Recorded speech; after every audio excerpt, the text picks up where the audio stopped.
Mga New Year food pamahiin para swertehin tayo sa bagong taon.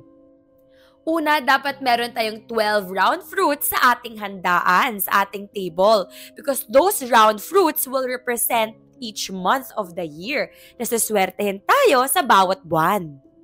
Pangalawa, dapat kumain tayo ng mga kakanin kasi malalagkit yon, katulad ng mga biko, suman, kasi didikit ang swerte sa atin sa next year.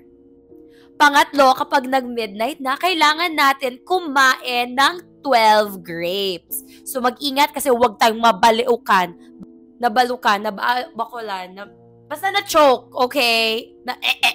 At kumain rin tayo ng mga long noodles katulad ng pansit at ng spaghetti para long life. Kasi diba, during our birthday, kumakain na tayo ng mga ito para long life tayo. So dapat kumain rin tayo para long life ang world. Pina-practice nyo ba tong Food New Year